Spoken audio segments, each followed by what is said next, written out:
This conference will now be recorded.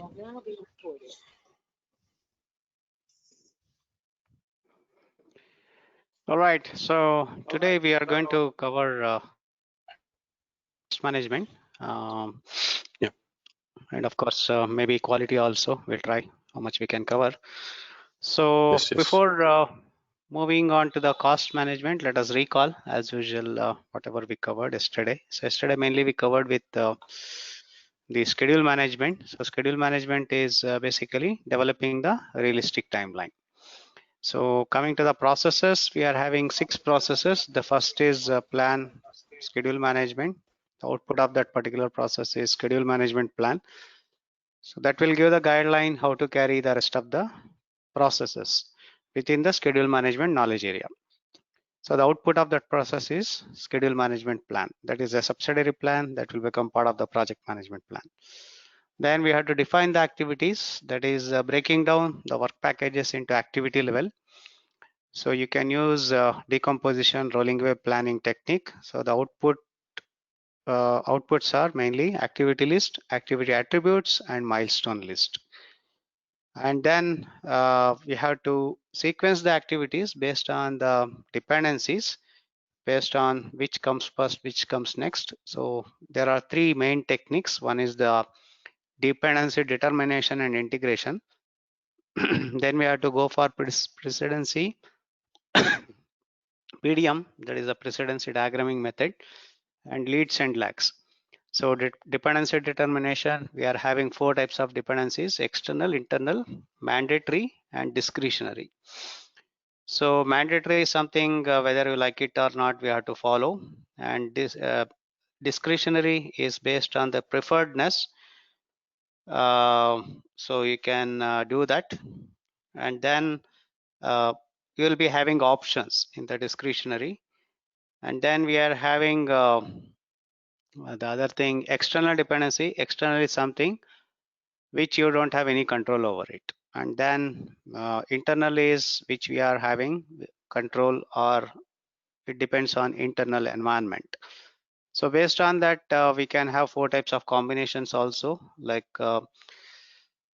mandatory external, mandatory internal, discretionary external, and discretionary internal. And then we are having 4 types of relationships: finish to start, start to start, start to finish, finish to start. So finish to start is the most widely used. That is, you have to complete the previous activity, then only you can start the next activity. So that is mostly used. And then start to start, where you are going to carry some activities in parallel. That is start to start. And so to start an activity, you have to depends on the starting of the other activity also. Then finish to finish an activity, you have to finish the previous activity, or maybe yeah, so that is how it will work. And start to finish is the very rarely used. So to finish an activity, you have to start the other activity. So that is very rarely used combination. And then you can use leads and lags. So lead is advancing an activity, lag is delaying an activity. So the output of this particular process sequence activities will be precedency diagramming, network diagram. And then we have to estimate the duration at the activity level, like based on different techniques. One is called the analogous estimation, which is based on the similar project data or the historical data. And then you can use parametric estimation. Parametric is based on the historical and the mathematical approach. Then you can go for a 3-point estimation when there is a wide range of data. You can use the weighted average formula, that is P plus 4M plus O divided by 6. And so that is also called as beta distribution. The normal average formula is the triangular distribution. And then you should be able to find out the deviation from the mean value. So that will be taken care by the standard deviation. The standard deviation is how far away from the mean value. So under that, so you can use the formula P minus O divided by 6. So you can consider different standard deviations or the sigma level. One is the 1 standard deviation or 1 sigma, which is confidence level is 68.26%. 2 sigma, you can consider confidence level of 95.46%. 3 sigma, 99.73, and 6 sigma is 99.9996, like that. And then whichever that sigma that is applicable, you can use that. And then you can go for bottom-up estimation. That is the other technique where we are going to estimate from the activity level, move on to the top level. And then reserve analysis. So we can consider the uncertainty for every activity. Then you will be able to park the contingencies. So which is based on the known unknown. And the output will be mainly estimate activity duration. I mean activity duration, how much it will come. And then basis of estimate. So for every activity, on what basis we have estimated, based on the assumptions, based on your experience, etc. So that it will give the justification. And then we have to develop the schedule, which is defining the start and end date. So we are having different techniques like schedule network analysis, where we are going to analyze from all the angles, and then we have to come up with the best schedule.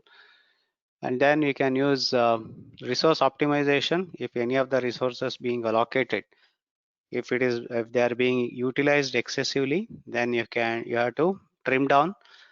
Because of that, the schedule may increase, but resource leveling has to be carried out.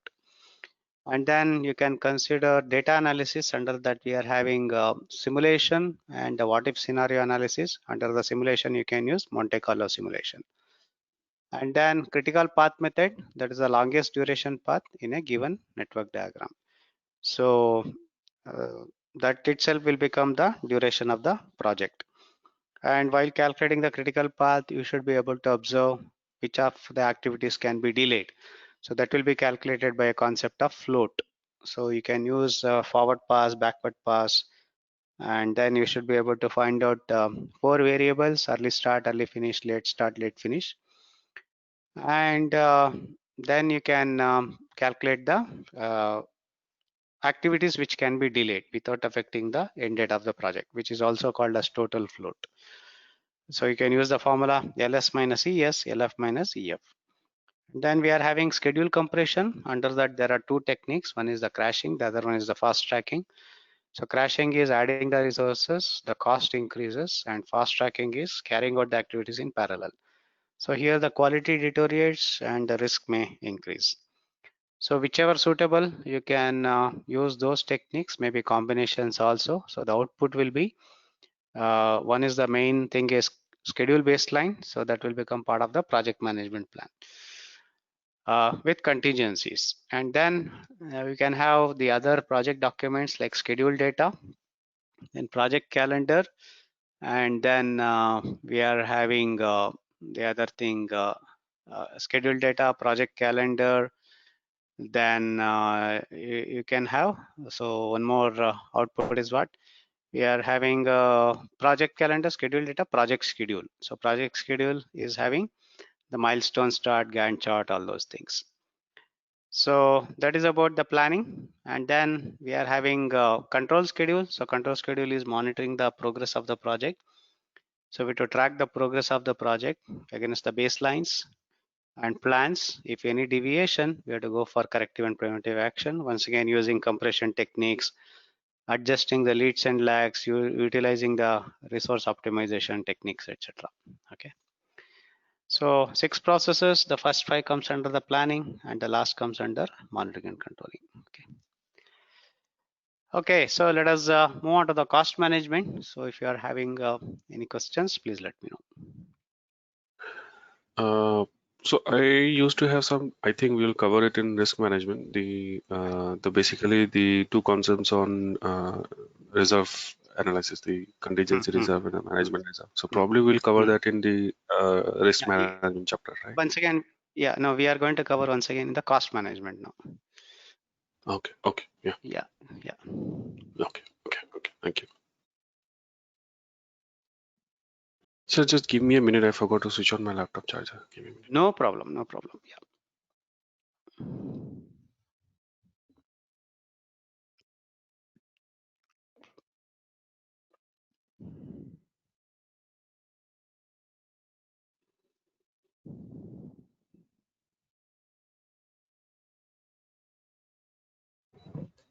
Yes, sir. Okay.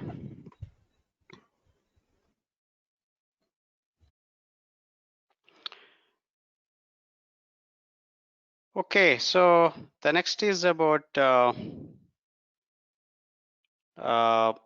cost management. So cost management is basically developing the budget of the project. Okay, so we have to consider the cost at the activity, different activity level, and also we have to include the reserves and other things. And based on that, we have to develop the or determine the overall budget of the project, and we have to stick to that. So coming to the processes in the cost management, we are having 4 processes. We are having so cost management, if you say. So under that, we are having 4 processes. One is the plan cost management. As usual, we are going to develop the cost management plan that will be part of the project management plan. And then we are having estimate cost. So that is at the activity level. Then we have to develop the budget. Okay. Or we can say determine the budget. And then we have to control the cost. So this comes under the planning. So this is also planning, and then this is planning, and this is monitoring and controlling. Okay. So the first 3 comes under the planning, the last comes under monitoring and controlling.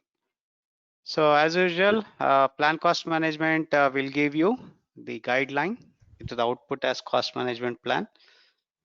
And then we have to estimate the cost at the activity level. Once again, the techniques, whatever we are going to use or remain same with respect to the schedule management, like analogous, parametric, 3-point estimation, bottom-up estimation, all those things. Of course, one more technique we are going to use, one is the cost of quality. So that is to understand what are the parameters and how much of cost that is involved to prevent the defects and because of the defects. That is cost of conformance and cost of non-conformance. And we have to determine the budget to get the overall cost baseline using once again aggregations, and then we have to consider funding limit reconciliation, etc. And the last process is control cost. So in the control cost, we are going to cover one of the important techniques that is called your earned value management. So it is having formulas and other things which we are going to cover. Yeah. So before moving on to the processes, so let us understand a few basic things like the different types of cost. So we are having direct cost, indirect cost, all those things. So direct cost is the cost which is associated directly to with the project, right? For example, resource cost, infrastructure cost, all those things. And then indirect cost. Indirect cost is the cost which will be shared between multiple project managers within the project environment. It may be like, maybe sometimes infrastructure cost, license cost, or maybe rental of the building, and then other miscellaneous costs like power, etc. So that is the indirect cost. Then we are having fixed cost. Fixed cost means the cost which is going to remain same irrespective of the usage. Right? For example, once again, rental of the building. Whether you are going to use it or not, still you have to pay for that. And then variable cost. Variable cost is the cost which you are going to incur based on the usage. It is mostly time and material. For example, it can be power consumption or any of the labor cost. So we are going to pay based on the per day basis or per hour basis. Or it can be like, the raw material cost, some of them based on the consumptions, we are going to pay to the vendor. So that is called your, the variable cost. And also we have to consider depreciation. So depreciation basically reducing the value of the asset. So there are 2 types of depreciation. One is the straight line. The other one is the variable or the accelerated. So straight line is something which will, the value of the asset will depreciate. at a regular interval with the same amount. So that is the linear or the straight line depreciation, and the other one is the variable or the accelerated. So here initially the depreciation will be of higher amount. As the day passes, the percentage or the amount of depreciation will be less, right? So for example, once you buy any of the equipment, maybe servers, etc. So once you buy that, immediately it will depreciate by 10-20%. But every day it will not depreciate with the same amount. Similarly, if you buy any vehicle, so once you drive the car maybe out of the showroom, it will reduce by 10-15%. But every day it will not reduce by the same amount. So which we'll call it as accelerated or the variable depreciation. So then we have to consider the other cost also. One is the resource, which includes man, machine, material, everything. And similarly, you have to consider the insurance cost and currency fluctuations which may happen, and any of the other government fees and other things you have to pay.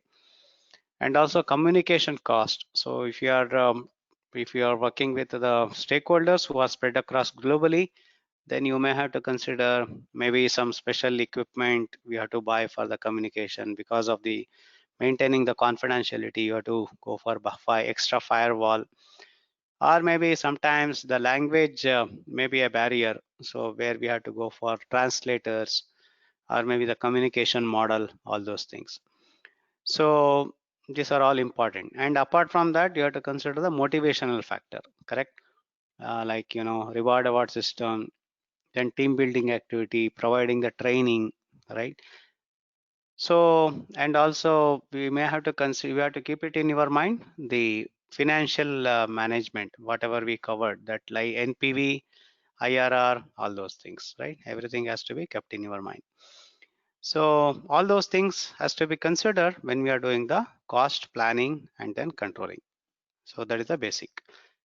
So when we are going to estimate all this cost, it will be kept under two categories typically. One is the CapEx, the other one is the OpEx.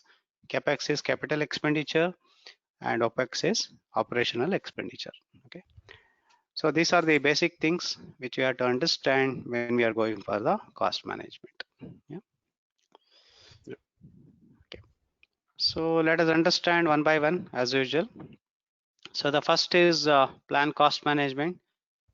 So here once again, the techniques whatever we covered, it is going to remain same as far as the schedule is concerned. So we were having all these things, it's remain same, except for the output will be different. Okay, so that is why I'm copy pasting. So instead of schedule, it is cost management plan. So cost management plan, it will give the guideline. Now cost management plan, what it consists of.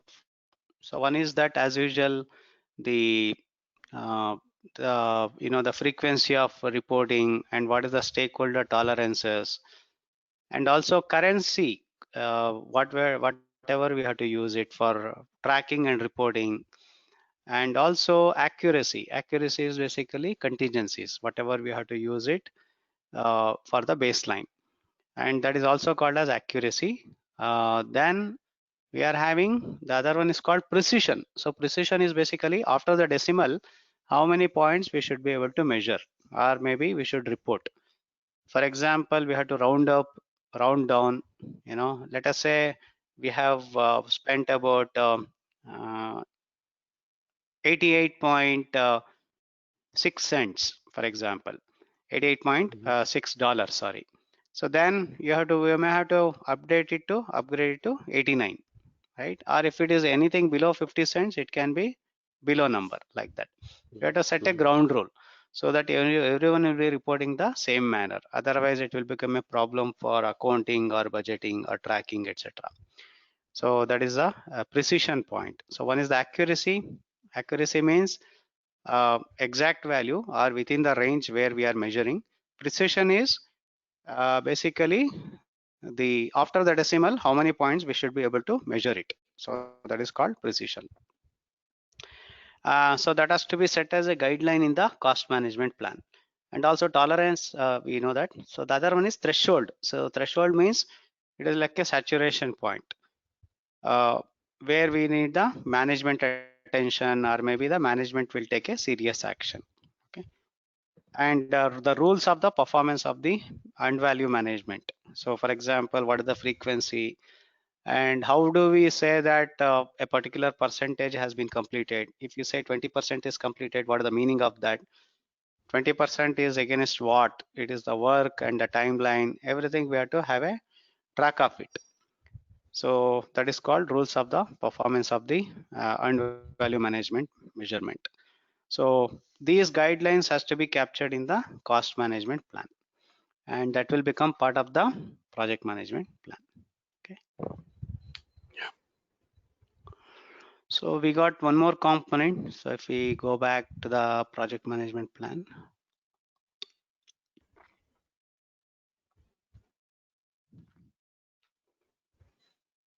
Okay.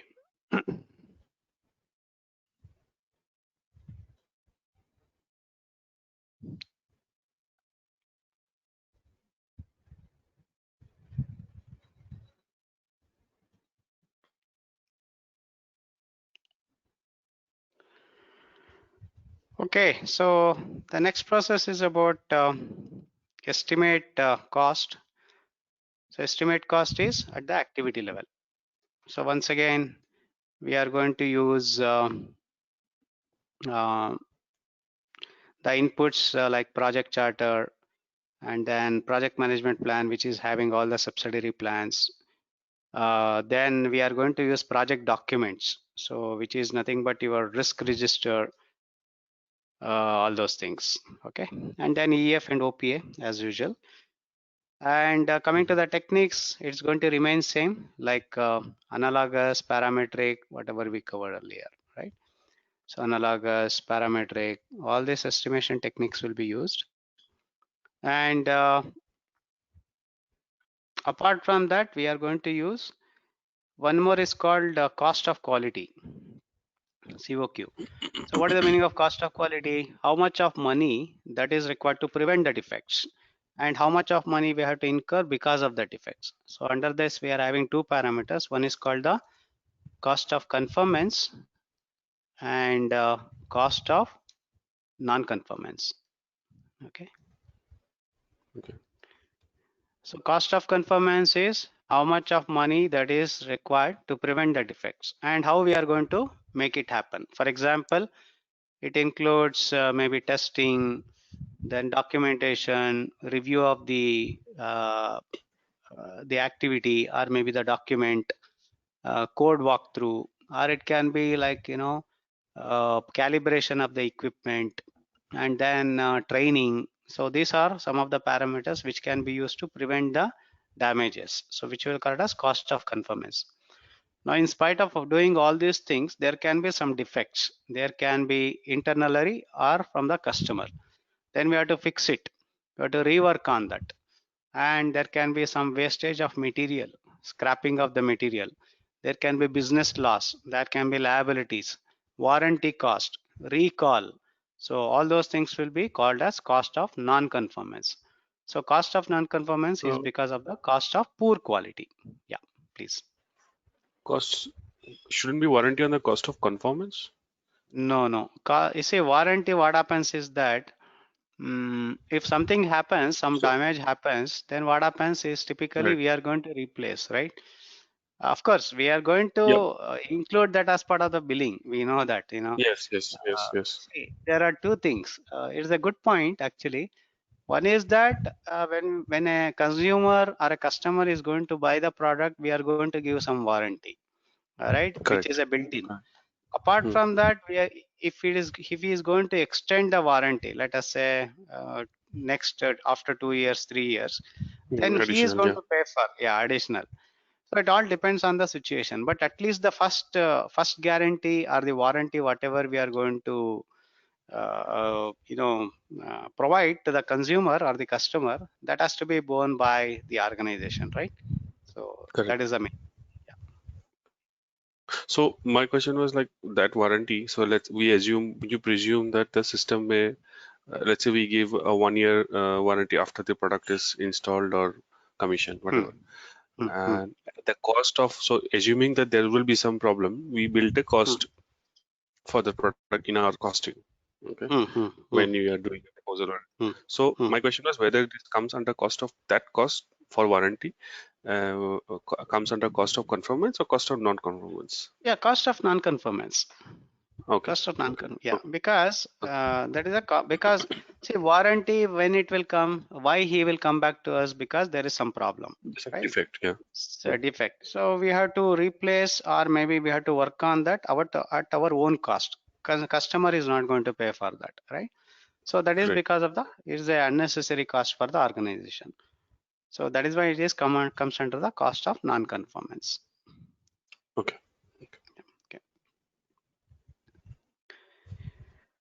Okay, so this is the additional technique compared to the schedule management. And the output of this process will be basically a cost, estimate cost. That is the activity cost, we can say. Activity outputs are activity cost, and of course basis of estimate. So basis of estimate is basically it will give the description as we covered in the previous knowledge area, that is a schedule. So on what basis we arrived at the cost for every activity, everything, it will come into picture. Okay. Okay, now the other thing is about reserve analysis. So we are talking about reserve analysis, right? Anyway, I'm going to explain once again in the next process. Okay, so there also reserve analysis will come into picture.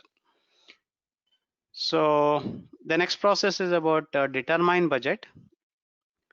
So under the determine budget, we have to aggregate all the individual costs. So the inputs are project charter, once again project management plan, the components of the previous processes, that is cost management plan, and maybe baselines and other things. And of course, you have to consider project documents like risk register, etc. And you have to consider the agreements also. So why agreements? Because you might have written some terms and condition and also penalty classes, etc.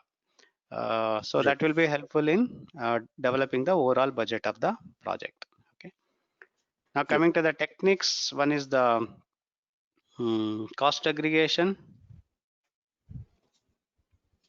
and then we are having the reserve analysis will be used,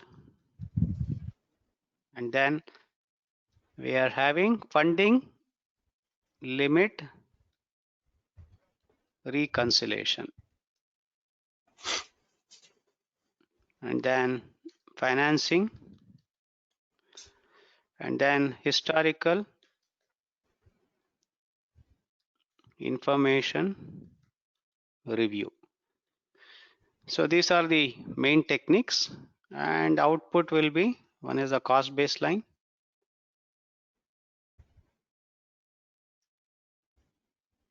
and then we are going to have project funding requirements. Okay, these are the main technique, main outputs, project funding requirements. Okay, now let us understand one by one. So let us start with the financing. So financing is basically the sources from where we are going to get the money. For example, it may be some maybe venture capitalist, or maybe some other cost centers. It can be bank, right? Or maybe some investors who are going to provide the money for this project. That is called financing. And historical information review, it is based on the historical projects, similar projects. It is something like your OPA. And then funding limit reconciliation. What is the meaning of funding limit reconciliation? It is based on the limitation of the funding availability. You have to go back and reconcile it. Say for example, it can be because of the two scenarios. One is that, let us say you are going to aggregate all the individual costs. You are going to get a maybe overall baseline of about $10,000, right? But management will say that, or in the agreement, it might have given captured, including everything, it may be $8,000. or maybe my baseline will be matching to $8,000. Now what happens? There is a shortage of 2,000 now. So what we have to do? You have to go back and reconcile everything. For example, some of the low priority work can we negotiate and cancel it or something like that. So that is one thing. The other one is about projection of the funding. Say for example, my budget is coming to $10,000, and let us say this project is for 1 year, and I will project saying that every quarter I need 25% of the money. So management will say that it's okay, I'm going to give all the $10,000, that is not a problem. But the way you are projecting, every quarter you need 25% of the money, I can't give it. In the sense, let us say first quarter you are asking for 25%, but I'll be able to give only 15%. Rest of the 10% I can give somewhere during the Q2, Q3 or whatever it is. Okay, but I'm going to give all the money. But in this case, what happens? There can be a problem here, because since in the Q1 I have planned for 25% of the work, which may be constituting to directly 25% of the money. Since the management is giving only 15%, there is a short of 10%. For those shortage of 10% money, that corresponding to that, the work whatever that is required, we may not be able to do it. Now the 10% may be postponing to maybe Q2, Q3, whenever the money is available. So in this case, what happens? There can be a cascading effect, and the end date of the project may go beyond the earlier baseline, right? So now what we have to do? We have to go back and reconcile everything. So that is called your funding limit reconciliation. So based on the limitation of the funding availability, maybe for the entire project, or maybe for at the end of every phases or milestone, or for every deliverable, you have to go back and rework on that. So that is a technique which you have to consider. Okay, probably some negotiations and other things it may be required. So the next is called reserve analysis. So now, as we said yesterday, so there are two types of reserves. One is the contingency reserve, the other one is the management reserve, right? So contingency reserve is based on a factor called known unknown. Okay, management reserve is based on the unknown unknown. Okay, so contingency reserve known unknown means for every activity we have to do the risk management. For example, what may go right, what may go wrong, everything. So based on that, once you identify the risk, you have to do the two steps. One is the qualitative and quantitative. So based on that, you should be able to identify the reserves, that is a contingency reserve, and that will become part of the baseline. That will become part of the cost baseline. And on top of that, we are going to have one more reserve, that is called the management reserve. It is purely based on the unknown unknown. For example, emergencies, or it can be like natural disasters, or because of maybe sometimes attritions also. All right, it all depends on the situation. So those things will be out of the cost baseline. So that will be kept as the management reserve, and that will be become part of the cost budget. Okay, so management reserve will not be given to the project manager. So if you are going to deviate from the baseline, that which includes the contingency reserve, and if you are going to exceed that, then the management reserve will be pulled down to the baseline. So that will be, once again, it will be related to your other technique called cost aggregation. So how the cost aggregation will work? The topmost is called budget. Okay, then we are going to have management reserve. Then we are going to have the cost baseline. Then it includes the contingency reserve, for example.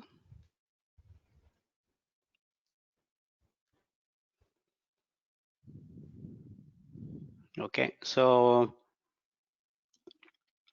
this contingency reserve, which includes from your basically the activity, from the activities, and from the work packages. Okay, and then you are going to have a parameter called control account, which I'm going to explain now, which I was mentioning I'm going to explain in the cost management. Control accounts, then we are going to have work packages and then activities. So this is the way which you are going to do the aggregation. Okay. Now let us understand how the things will work. See, for every activity level, we have to do the estimation. We have to carry the estimation. So for every activity level, you are going to get some cost. And of course, as we said, for every activity level, you have to do the risk management. Then we are going to get some contingency. Okay. And then combining all the activities cost will become the work package cost. Work package. Right. So combining all the work packages, you are going to get the, it will be added to the baseline. Once again, at the work packages, maybe you have to do the reserve analysis or maybe the risk management. So based on that, you are going to get contingencies. So that is why I have written aggregation of the activities and the work packages, contingency will be added here. Now the next is called control accounts. So what is the meaning of control accounts? Control account is basically, it is a convenient point which will be helpful for tracking and reporting, and also have a tab on the expenditure of the project. So why we are using in between is that, say for example, if I am going to give X number of dollars, is it possible to track the spending of the money at the baseline level or at the scope level? Is it possible? No. No, not possible. Yeah. Is it possible to track at the activity level? In a sort of, but not overall. It will not give you the overall picture. Okay, so it may be possible. It is good to track at the activity level, but it many times it will become too much of micromanagement, right? Yeah. So the best level of tracking or maybe reporting or managing is above the work package, which we'll call it as control accounts. Okay, so control accounts is a convenient point above the work package.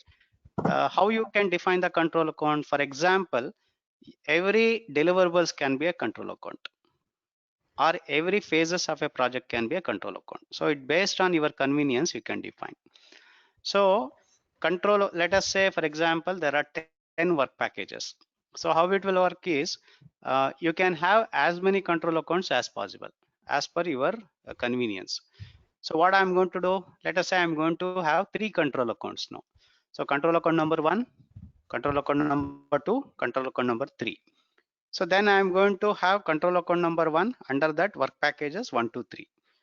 4, 5, 6 work packages under the control account number 2. Rest of the work packages from 6 to 10 will be under the control account number 3. Now what happens is that for a period of time, the management will ask you, or maybe the sponsor or the CFO will ask you, what is the status of control account number 1? Now what I will do, under the control account number 1, I am going to look for the work packages and activities, how much we have completed. And for this, how much of money we have spent, everything I'm going to give the picture. Now we might have parked some amount as per the plan for control account number 1. Maybe let us say 40% of the work we are supposed to spend. If we have spent exactly 40% under that, then it is fine. But there is a possibility that we might have exceeded the 40% also. Now let us say we have consumed already 50% of the money for the control account number 1, where we are supposed to use only 40%. Now we are left out with only 50% of the money because already we have consumed 50%. Now but still we are left out with control account number 2 and control account number 3. So probably it may exceed the baseline also, or maybe budget also. Then that will be helpful for the management to take the decision whether we want to continue the project or not. So that is why this control account will be used. And also it may be like a milestone also. So once you complete the work under the control account number 1, it may be helpful in raising the invoices to the customer, so that we should be able to get the charging or the billing purpose. So that is why this control account will be used. Okay. So these control accounts can also be, so when you say we have the concept of milestone billing in the schedule management, we're discussing like milestone, right? So every milestone is also associated with a billing. So can these control accounts also be, you know, so work packages will lead to a milestone, like one deliverable, right? So this control account can be associated with each milestone also. Yeah. See, control accounts is a convenient point. It depends on you. As I said, every phase can be a control account. Every deliverable can be a control account. Or maybe just for the internal tracking, it may not be a deliverable, but still some of the combination of the work packages can be a control account. So that is how it will work. Okay. Okay. And the other important point is that you can't map a particular work package to multiple control accounts. Are you getting? So one work package should be associated with only one control account. Let us say we are having work package 1. You can't say that 50% of the work package 1 is related to or mapped to control account number 1. Rest of the 50% are related to control account number 2. You can't do that. Okay. So if those kind of situation arrives, what you have to do is you have to further divide it into maybe work package 1A, work package 1B, something like that. So then you can map it to work package 1A belongs to only control account number 1. Work package 1B corresponds to control account number 2. In this way, you have to divide further. Okay. So if you read PMBOK, it is clearly mentioned. Yeah. So basically, the same work package you can't map to the multiple control accounts. That is very important. Okay. Okay. Now the next question. When we are going to aggregate all these things, so the cost baseline, it includes the contingency reserve also, but excludes the management reserve. Okay. Now to the project manager, only the cost baseline will be given. So if you are going to deviate from the baseline, then the CCB is going to grant the extra money that is required for the project from the management reserve. So that is how it will work. Is that okay? Getting it? Yeah. So basically, say for contingency example, reserve is just one clarification. So basically, contingency reserve is in your cost baseline, but management reserve is not within the cost baseline, and it requires a CCB approval. Correct. Okay.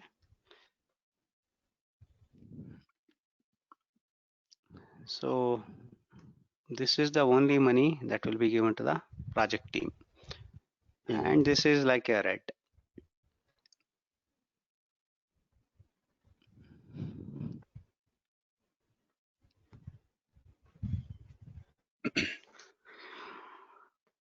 So basically, if you want to really compare to the real world, how it will work is in the sense it may be related to the cost centers. It can be under the portfolio of every project. So that is how it will work. So typically in every organization, for every employee, there will be two parameters, right? When we talk about the CTC, one is the fixed, other one is the variable. So there will be a possibility sometimes that variability we may not get the 100%, or sometimes we may get more than 100% also. So how it will work is if you are going to consume management reserve, then there is a reduction in the profit margin at the end of the day. So then that is a hit for the employees. So on the other hand, if you are able to save the management reserve, so then you are going to get all the variables. Of course, that variable also depends on your performance. There may be under that you can have maybe many category like individual performance, functional performance, and the overall organization performance. So based on that, that variable will be given.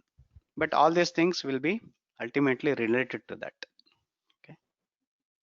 Yeah. Okay. So any other questions from the management reserve and contingency which you are expecting? I mean, Having No, sir. okay, No, fine. I'm fine. Thank you. Once again, we are going to discuss this contingency reserve in the risk management, how to calculate this mathematically. Okay, I'm going to say that. Yeah. So how the contingency reserve will be arrived? Typically, one is based on, it can be based on the organizational culture. So based on the historical data, they will say that at 10%. Or it can be based on the standard deviation calculation, which we did, 3-point estimation through that. The other one actual way of doing is through risk management. So for every activity, we have to find out the risk, uncertainty, and then based on that analysis has to be carried out, qualitative and quantitative, based on the probability and impact. Then we are going to get some value, which we'll also call it as expected monetary value. So that expected monetary value will become part of the contingency. Okay.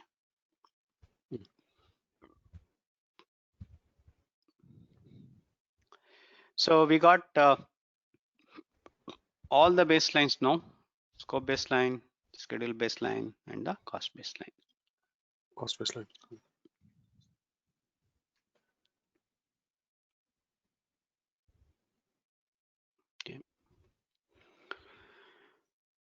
Okay, so we are done with the planning of the cost.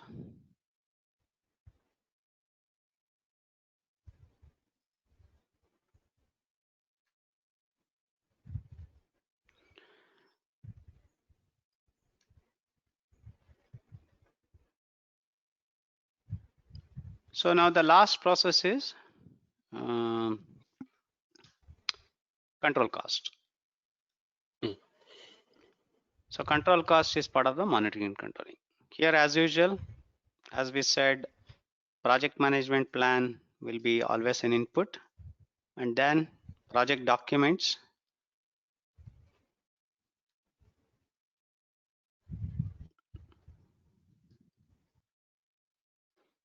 and then work performance data, and then OPA. So coming to the techniques, we are having earned value management. We will say EVM. Under that, we are having variance analysis, trend analysis, everything we are going to calculate. Then we are having a parameter called TCPI. So TCPI is to complete performance index, which I am going to cover. And then you can use expert judgment, other things. And then the output will be basically the same thing. One is the cost forecast. So cost forecast will give you the future, how much of money we may require to complete the entire project. That can be arrived from the earned value management numbers. And then we are having chain request, and then work performance information. So data will be converted to information, and then updates to the plan, that is project management plan, and then project documents. Okay.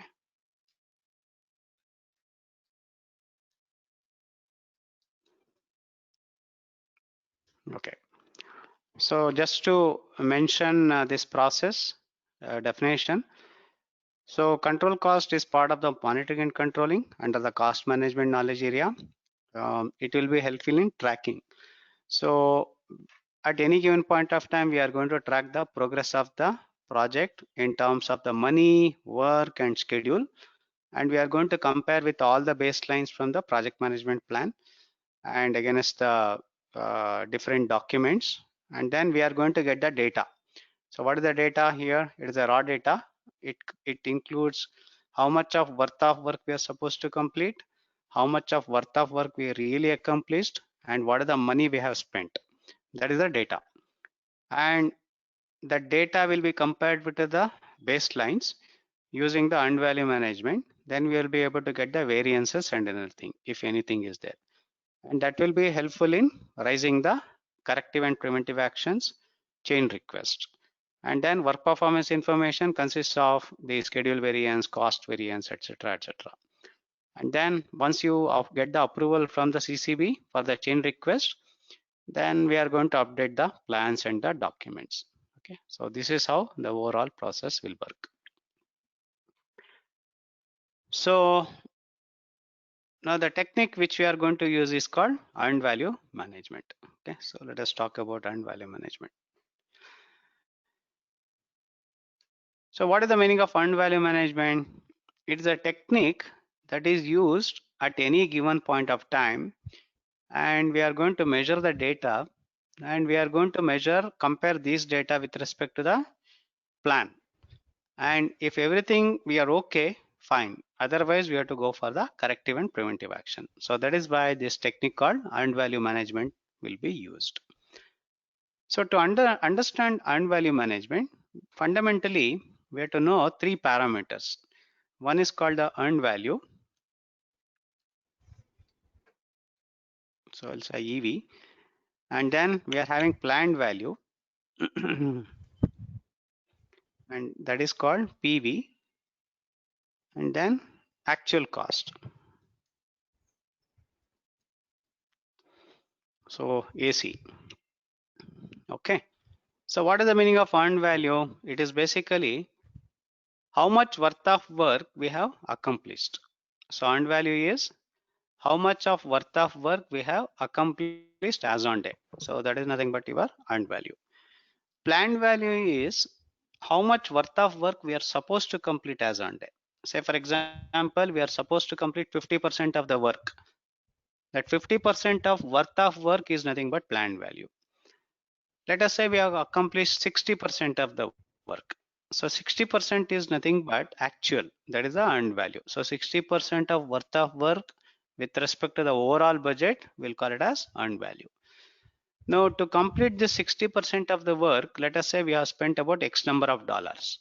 So that is nothing but your actual cost. So to understand this better, so let us take an example. Yeah. So let us say, maybe simple example. Let us say the project is for 4 years duration, and to calculate in a simple way, let us say this project is for $4 million. So which is nothing but your BAC. I'm going to explain what is the meaning of that. And let us say this project is linear. So what is the meaning of linear? Let us say every year we are supposed to complete 25% of the work. So that is the overall plan. So let me repeat, the duration of the project is 4 years. And the baseline, so budget in the sense it is a baseline, cost baseline is about $4 million. And this project is linear. So in the sense every year we are supposed to complete 25% of the work. So let us say we are taking the situation at the end of the third year. At the end of third year, we are measuring the data. So third year it says that we have completed about 60%. So 60% is completed. Work is completed. 60% I would say work is completed. And we have spent about, let us say, $3.6 million. So this is the status. Is that okay? Getting the picture? Yep. Okay. So by looking into these numbers, are we doing good or bad?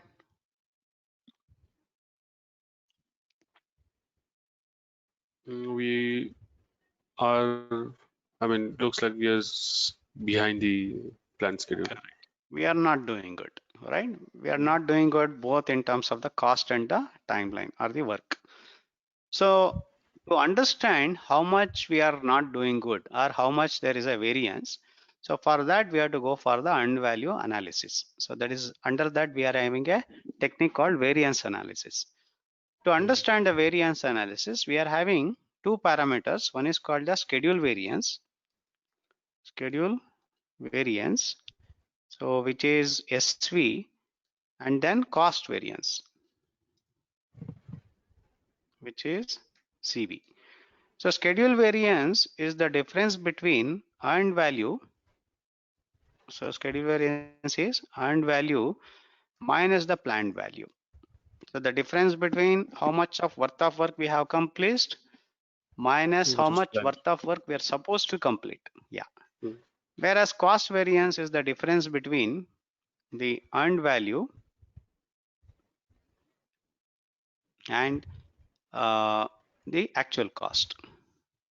Okay. So these are the two variances. Now, the first thing is that we have to calculate the earned value. So what is the meaning of earned value? How much worth of work we are accomplished. So basically we have completed 60% of the work. So 60% of the budget or the the BAC. So we'll call it as BAC. BAC means basically budget at completion. So BAC. So that is budget at completion. So which is nothing but BAC is equal to 4 million. Okay. Hmm. So what we have to do is we have to compare with the budgeted completion. So 60% of BAC. So which is equal to 60% of 4 million. Correct. So we are going to get $2.4 million. Okay. Now we have to calculate PV. So what is PV? Planned value. So as on day, how much we are supposed to complete at the end of the third year? 75%. 75%. Simple. Okay. So 75% of BAC, which is equal to 75% of 4 million. Okay. So which is equal to 3 million. Okay. Now the next parameter is AC. AC is actual cost, how much we have spent, which is nothing but your 3.6 million. We know that data.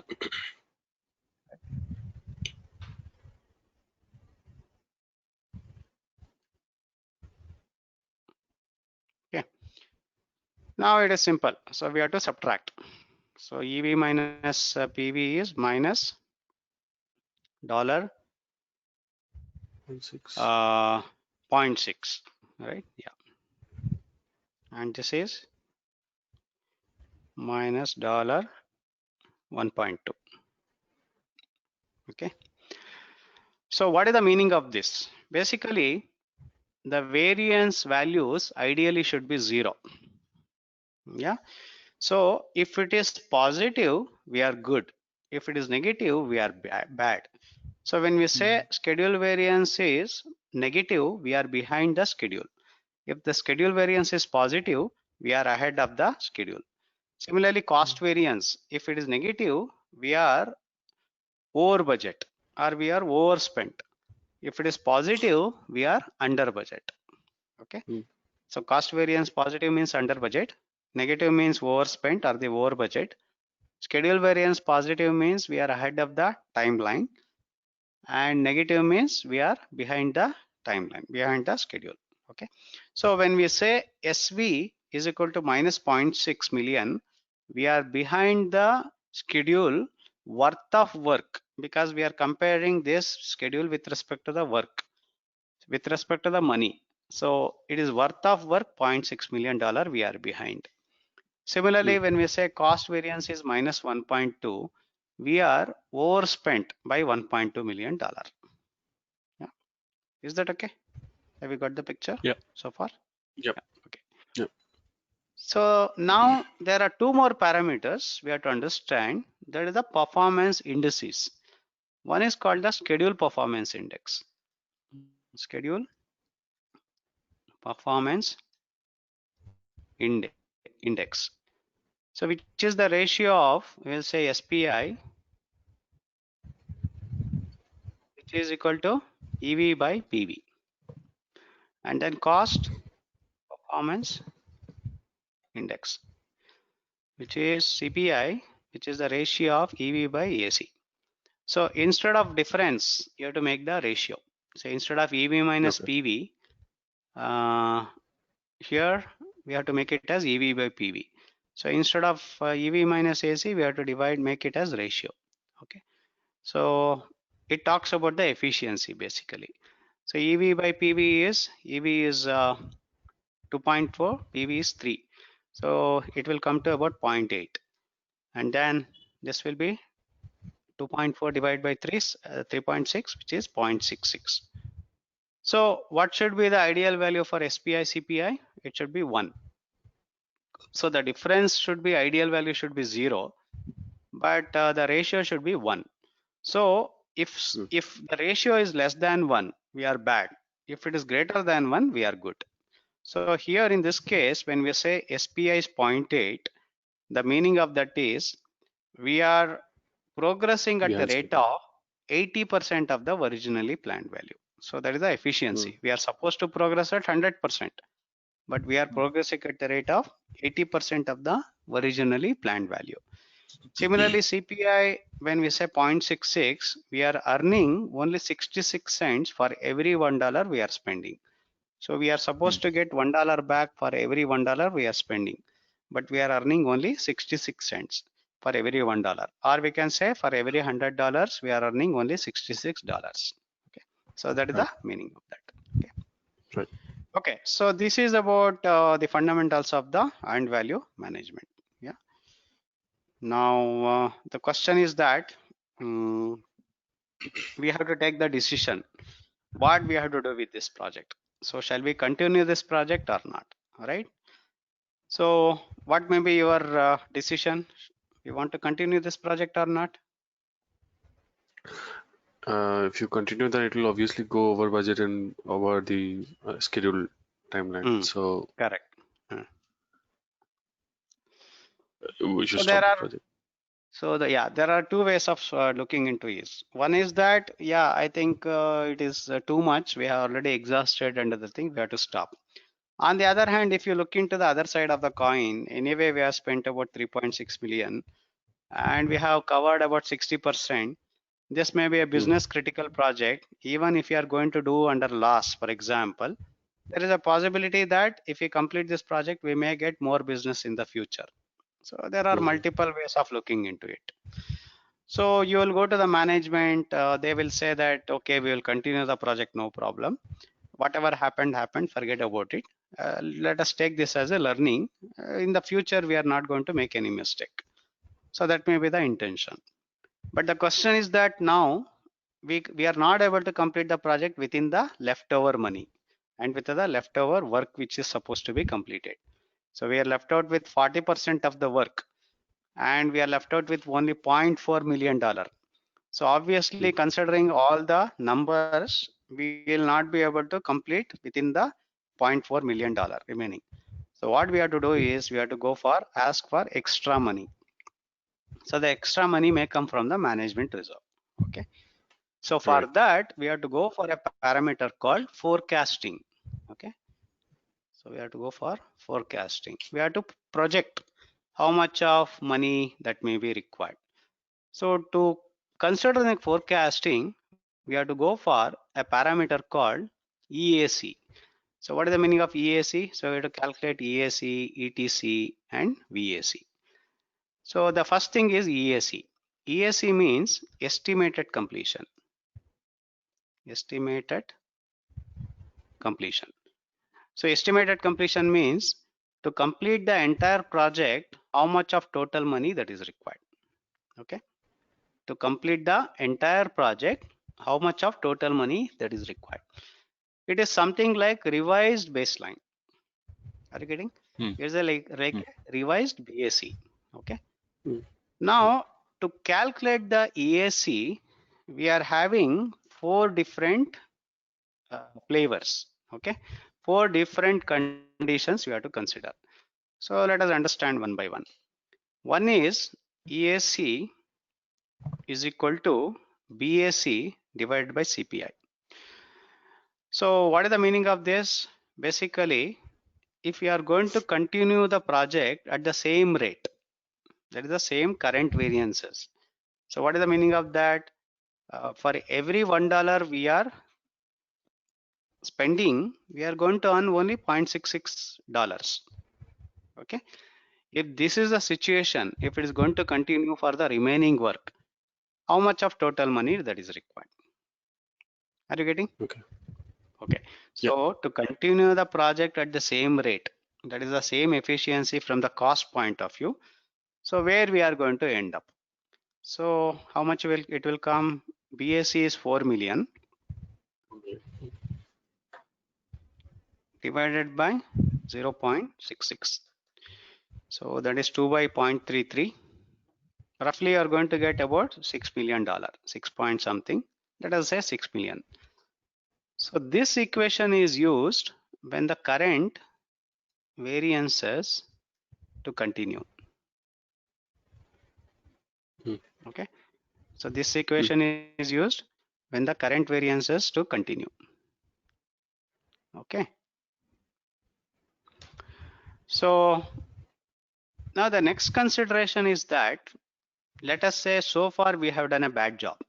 What is the meaning of bad job? Or maybe we have done a bad planning, for example. So what was the planning? It was, we said that for every 25% of the work, we are supposed to consume $1 million. So that is the assumption. For example, that planning may be bad. So management will say that I think the planning was bad. You do one thing, for the remaining work at least do the re-estimation. So the remaining work is basically we are left out with 40% of the work.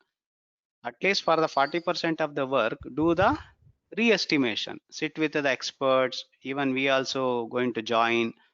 So let us do the re-estimation. So in that consideration, we have to go for a different formula. EAC is equal to AC plus, we will say the remaining work. Okay. So remaining work is basically 40%. Correct. So 40%, what we have to do? We have to sit everyone, we have to recalculate. It is like a bottom up estimation. So AC is how much? It is 3.6. Okay, 3.6 million, which you already spent. Now the remaining work estimation, we have to do the judgmental work. Okay, so how much you may say, how much we may be required for the 40%? Any numbers you would like to quote? 2 million. 2 million. Okay, so 2 million is sufficient. It may be sufficient, right? So that may be the number. So let us say 2 million. So how much you are going to get? It is 5.6 million. Okay. So this equation will be used when the remaining work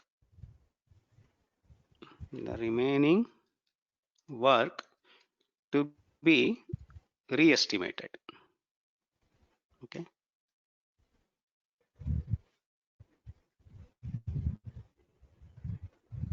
Okay. The remaining work has to be re-estimated. So this is like a, I would say this is a judgmental. Mm-hmm.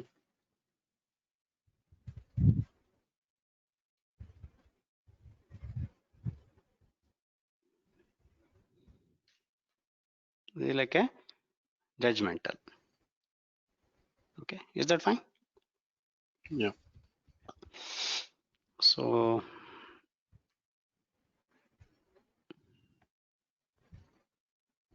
all right. Now there is one more way of calculating the EAC. That is, so far we have done a bad job. So the project has become abnormal, but the remaining work, it is going to continue at the original budgeted rate only. So what is the meaning of that? So far we have done a bad job. The estimation has become abnormal, or the project has become abnormal, but the remaining work is going to continue at the original budgeted rate. So what is the meaning of that original budgeted rate? That is, for every 25% of the work, we are going to spend 1 million, and the 40% how much it is. Correct? Like that. So for that you have to go for an equation. EAC is equal to whatever the money we have spent, and we have to calculate for the remaining work. What is the meaning of remaining work? Total work is nothing but BAC minus the work we have accomplished. So the work we have accomplished is EV. So please understand the formula in this way. Okay, you need not to remember. So Yeah. this equation is used to complete the remaining work, how much of money we require with the same original budgeted rate. So that is why we are using the equation BAC minus EV. So BSE is the total work. Of course, it is also equated to total money minus EV. EV means how much worth of work we have accomplished. So the difference between these two will give you parameter remaining work. Okay. So it will be 3.6 plus 4 million minus 2.4. Okay. So you can see this number. See, original prorated data, it will become 1.6. So 25% is equal to 1 million. So 40% is equal to 1.6. So there is a direct Right. calculation there. Correct. Okay. So this will come to $5.2. Okay. So this will be used. The estimation or the project has become abnormal, and the remaining work to be calculated based on prorated data, or with calculated based on original budgeted rate. Okay.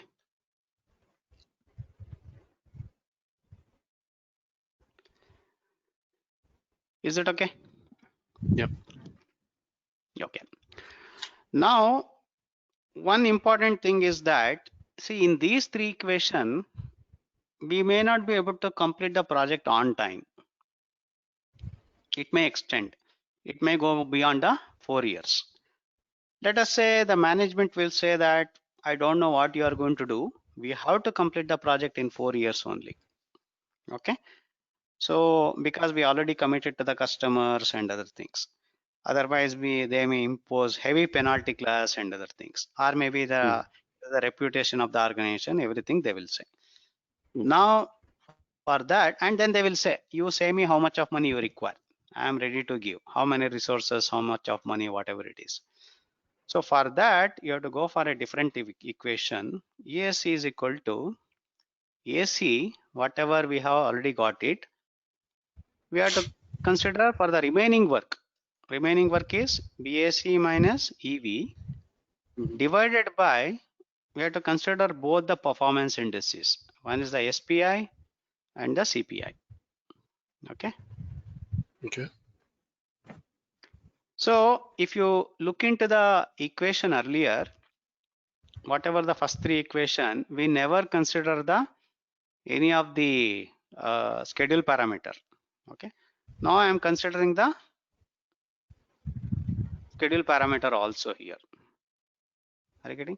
So here in the first three equation, we are considering only the money efficiency, or maybe everywhere money, money, money. Correct? But whereas here I am considering the schedule also. Okay. So how much we are going to get? It may be 3.6 plus, so 4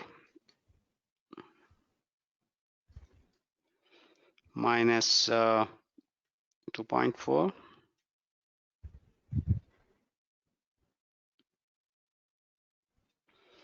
divided by SPI is 0.8 into 0.66. Okay. So this will come to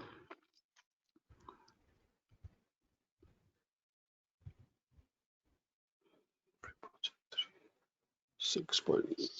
So 4 minus 2.4 is 1.6. 1.6 divided by 0.2, 0.8 will be 2. So 2 divided by 0.66, 1 by 0.33. So that will roughly come to 3 million. Okay. Right. Roughly. So total it will come to 6.6. 6.6. Okay.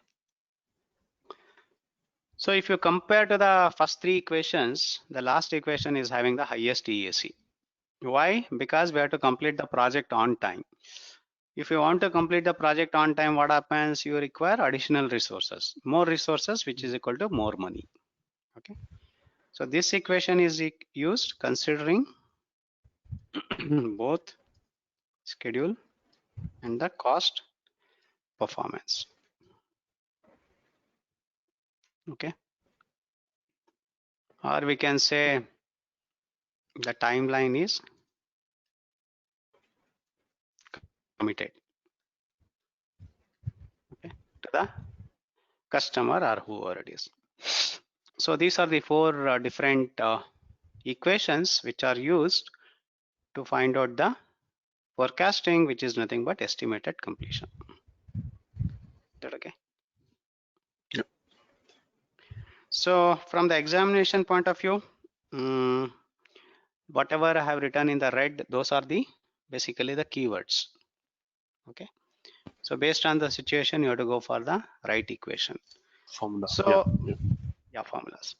So by chance, if they don't say anything, in the sense they will ask you to just calculate EAC. So by default, go for the first equation. So this is by default. Okay. Okay.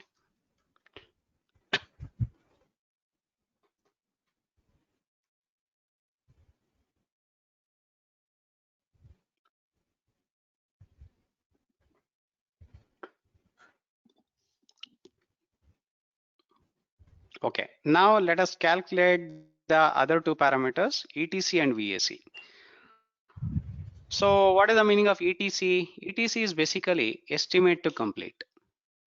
So estimate to One complete. question. Please. So, I mean, it is obvious that if your SPI or CPI is more than one, greater than one, so we don't even need to go to EAC. Not Yeah, of necessarily. course. No. We're not But focused. still, No. But still, it is required to calculate because probably we may be having excess money now. Okay. We may have to give it back to the management. So from that perspective, of course, Right. examination point of view, it all depends on what they are asking. That is a different thing. But in general, if you feel that we are too good, let us say your SPI is 1.2, CPI is also doing good, then probably we can give the heads up. Probably I think we have overestimated. So some of the resources we can release, or some of the decision we can take it, right? So that from the organization point of view, or the portfolio point, or maybe program management point of view, they will be able to maybe invest those money in some other projects, some other business, etc. Okay. So to give it back to the sponsor, or maybe the PMO, whoever they are initiated.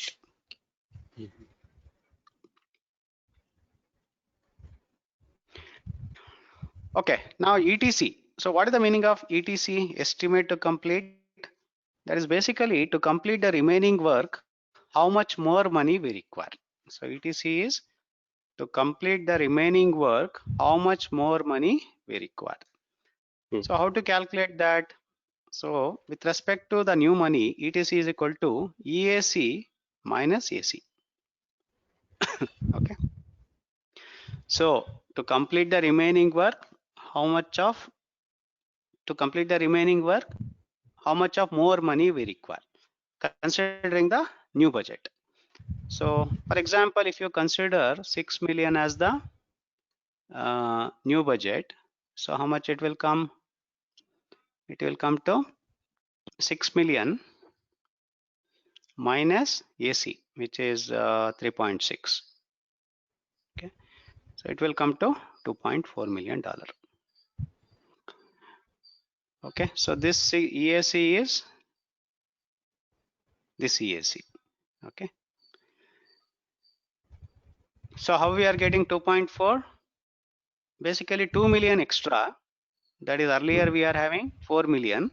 So we are asking for 6 million. That is 2 million extra, and 0.4 million which you are already having, which is left over from the 4 million which we have got it earlier. So because we have spent 3.6, right? So from the original 4 million, we are left out with 0.4, and plus 2 million we are getting extra. So that combining, we'll call it as 2.4. Is that okay? Yep. So estimate to complete is to complete the remaining work, how much more money we require. Now the last is VAC. So VAC is equal to VAC is nothing but variance at completion. So variance at completion is at the end of the project, what may be the variance? So ideally the variance should be 0. If it is going to be positive, we are going to have a surplus money. If it is negative, we are going to have a deficit of money. So the variance at completion will be calculated based on the original BAC, that is the original budget minus the estimated completion. So once again, if you consider ESE as a 6 million, so you are going to get 4 million minus $6 million, so which is equal to minus $2 million. So we are deficit of 2 million. Okay. So that is the conclusion we can make it. Okay.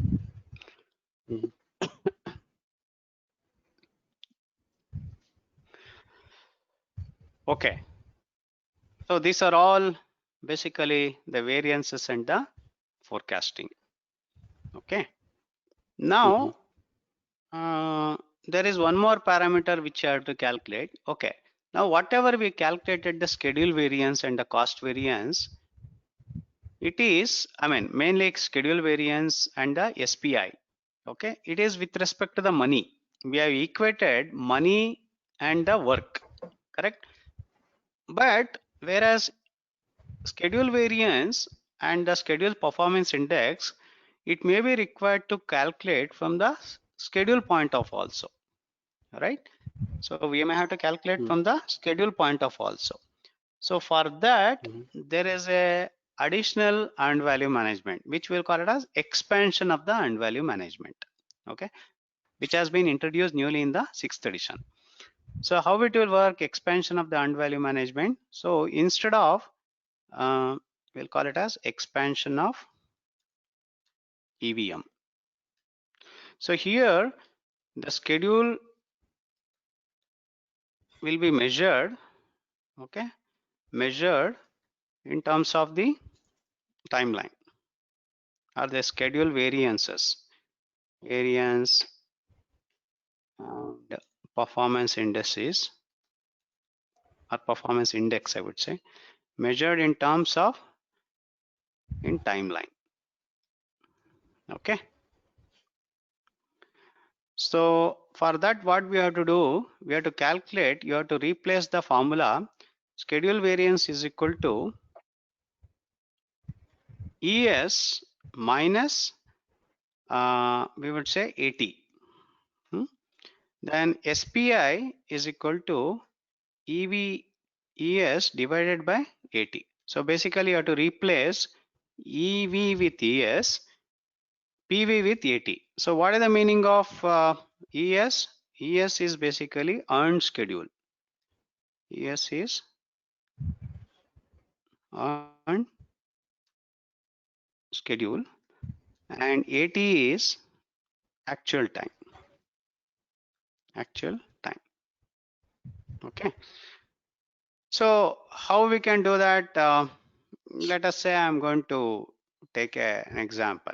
Let us say this is the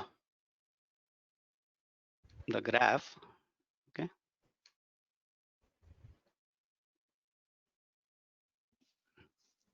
Okay. Let us say this is the work, for example. So this is the work, and let us say this is the timeline. Okay.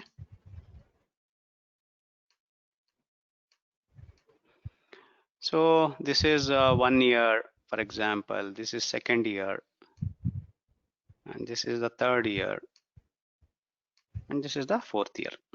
Yeah. And work may be, let us say this is 25% of the work we are supposed to complete. This is 50%, and this is 75%, and then 100%. So this is in terms of the percentage. Now let us say what should be the ideal value. For example, ideal graph may be like this. Let us say it may be linear, something like this. Is that okay? So at the end of the fourth year, we are supposed to complete 100% of the work, correct? So that is the, this is like a planned value. So this is a planned value. Okay. Now let us say the actual is like this.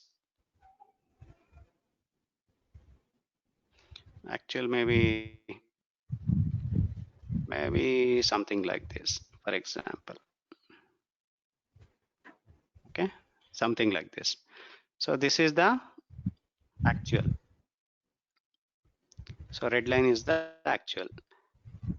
Now what we have to do is I'm going to draw a line which is connecting these two. So this is the third year we're measuring, and I'm going to write a horizontal line which is touching this, you know, this actual. Then I'm going to drop a vertical line. Okay. Now this value, whatever we are considering, so actually this value is called earned schedule.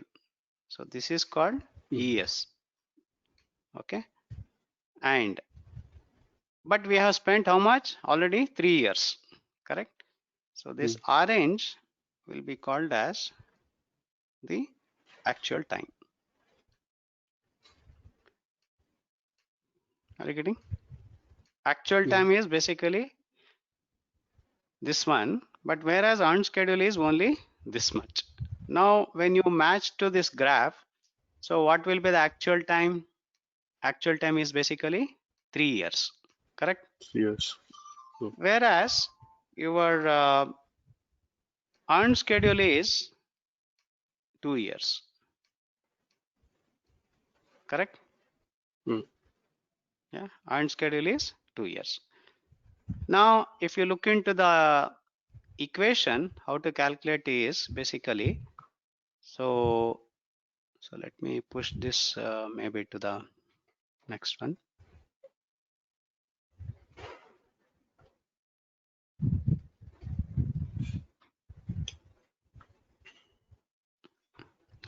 I'm not able to.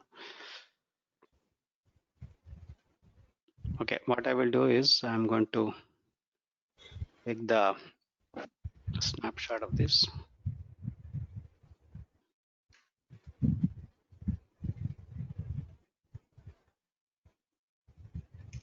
Okay.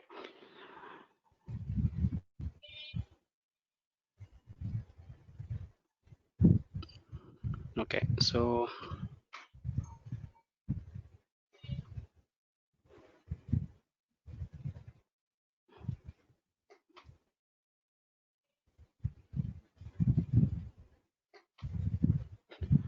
basically how much we got it? ES was 2 years, and then minus AT is 3 years, correct? So which is equal to minus 1 year, and then this will be 2 by 3, so which is equal to 0.66. So what is the meaning of this is basically we are behind by 1 year. Okay, we are behind by 1 year from the schedule point of view. With respect to schedule and the work point of view, see in the earlier equation we are comparing work with the money. We are comparing work with the money, but whereas here we are comparing work with the timeline. Okay, and then SPA 0.66 means we are progressing at the rate of 66% of the originally planned value from the timeline and the work point of view. Here we are comparing timeline, I mean not the timeline, here we are comparing from the money and the work, whereas here we are comparing with the time and the work. Okay, so that is the difference between the new method of calculating the EVM, that is nothing but your earned value management, expansion of the earned value management. Is that okay? Yeah. Okay. So the last parameter which we have to understand is about TCPI. So if you are able to recall, I was mentioning TCPI means to complete performance index. To complete performance index. So you know that there is a technique here, correct? TCPI. Mm. So what is the meaning of TCPI? TCPI is basically to complete the remaining work. To complete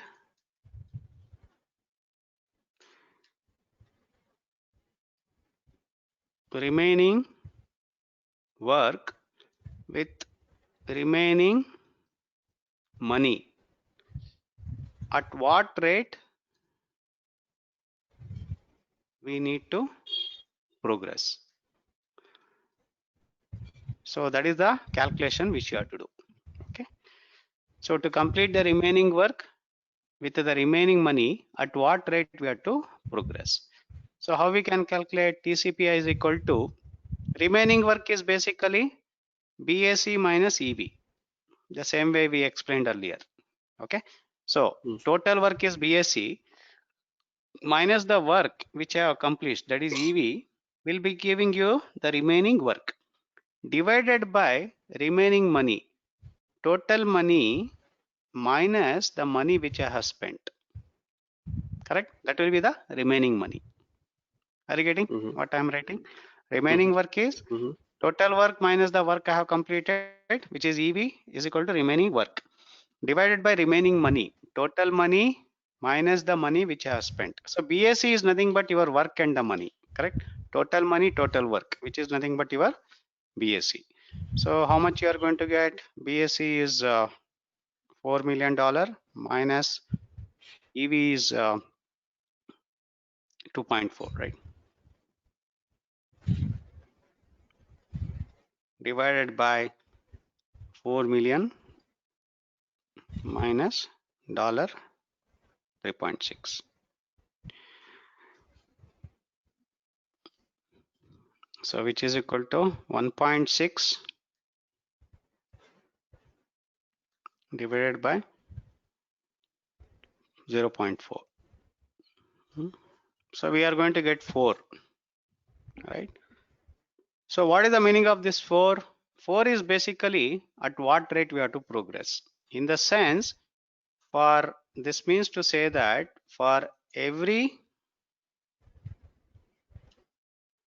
$1, we are supposed to get $4 back.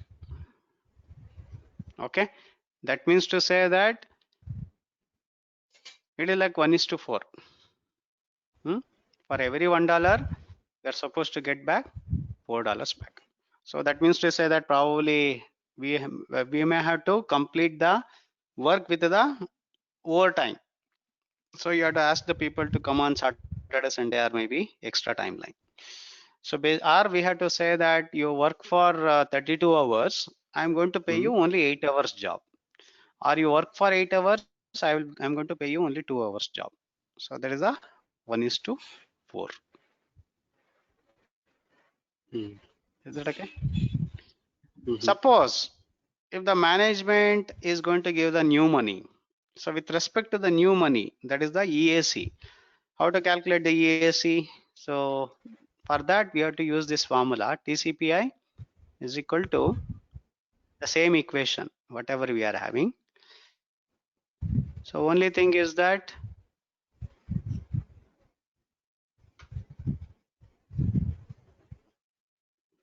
we are going to replace BAC with EAC.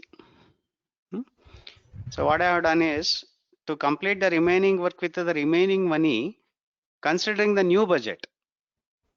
So we have to consider the new budget. So here considering new budget. So I have replaced EAC. Okay. So here let us say it is $6 million, for example. Whatever the condition out of the 4 EAC condition, you can take it. So here it will be 6 minus 3.6 is 2.4. So when you calculate this, you are going to get the original CPI. So that means to say Okay. that for every $1 we are spending. So this is we are supposed to get only $0.66. Okay. So because denominator we have increased the money. So here we can relax, right? So the conclusion is that if TCPI is greater than 1, it is difficult to complete. If TCPI is less than 1, it is easy to complete. Mm-hmm. Okay. It is hard to complete.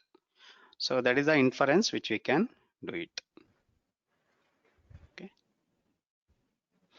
So in the examination, if they ask you to calculate TCPI, so you have to go for the equation what they are asking. If they say that you have to consider the new budget, then you have to go for the second Go for formula. ESC. Yeah. Or by default, you have to go for the first formula. Okay. Okay. So it is something like cricket, limited over, right? So for every over, how much of run we have to score, right? So at what rate we have to hit. So in the first condition, let us say initially while chasing the run rate, if you have done a bad job, in the end we are going to slog, correct? So that is the same way. The second equation may be Duckworth-Lewis system in favor of the chasing team, which is very rarely it will happen. Okay. Now in the second equation, 0.66, what is the meaning of that? For every $1, we are supposed to get only $0.66. So we can relax here, right? But the management will not ask you to relax. Now what they will do is typically, they are going to compare ideal value for TCPI should be how much? It should be 1, correct? It is a ratio. So what they will do, they will try to match with TCPI as 1. When they are going to map to TCPI as 1, then what happens? Your EAC will reduce, correct? So EAC will come to 5.2, which we have calculated earlier. So you can go back and check it. So if you are going to replace 5.2 with EAC, then TCPI will become 1.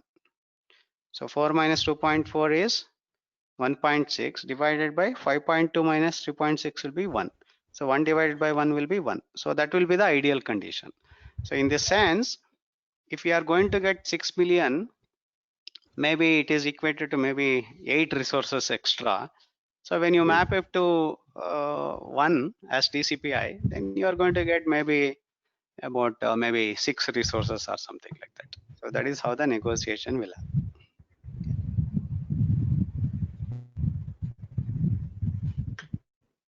Okay, so this is about the overall AND value.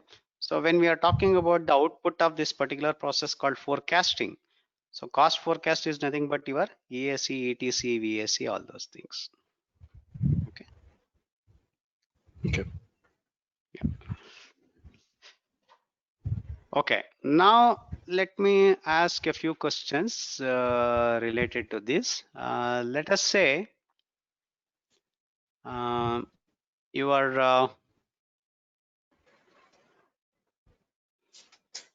let us say the condition is like this. See, SPI is equal to 0.8 and CPI is equal to 0.8. So what is the meaning of that? We are bad in both schedule and the cost, correct? We are behind the schedule and we are overspent. Okay. Now, for example, you want to bring the project on track with respect to the timeline. What is the action which you may take?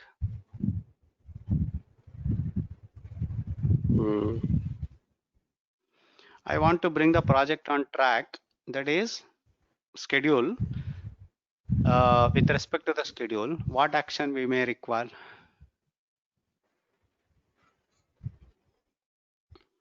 So you have to go back to the schedule management. So in the schedule management, to bring the project on track, which technique we can use? Fast tracking. Perfect. You can go for the compression technique, right? So we are having two Yeah. techniques. One is the fast tracking and the crashing, correct? Crashing. So yeah, so which can be applied here, fast tracking or the crashing?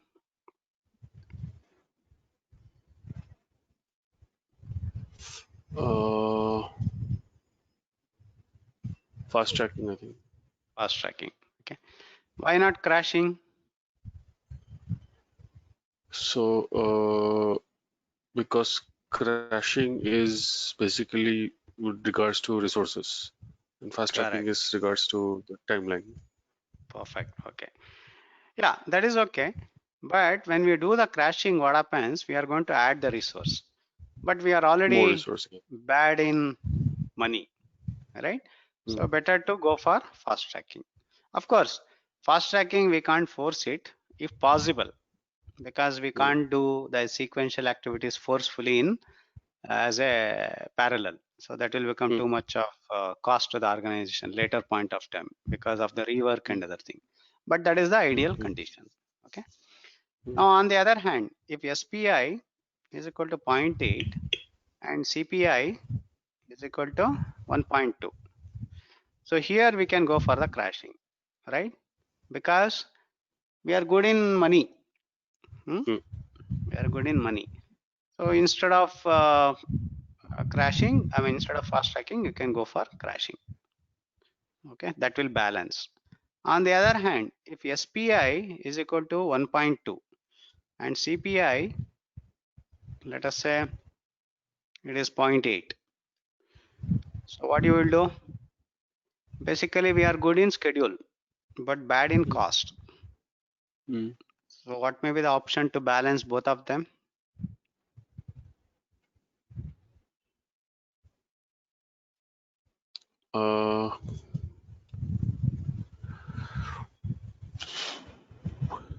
So if your working schedule is good, cost is not sure. Okay. So can we think from the resource angle? Can we release some of the resources? Will it work? If you release the resources, what happens? Your cost will improve, right? Of course, the timeline may decrease. That is okay because we are very good in time, right? We are having 1.2.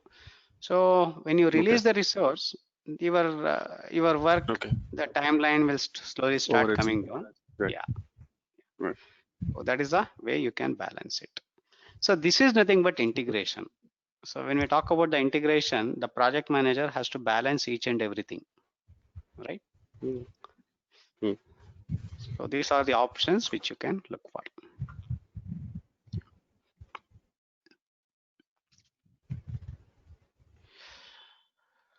Okay, so this is about the overall cost management.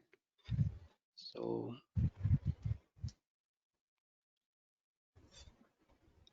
if you are having any questions, please let me know. No, sir, not right now. Okay.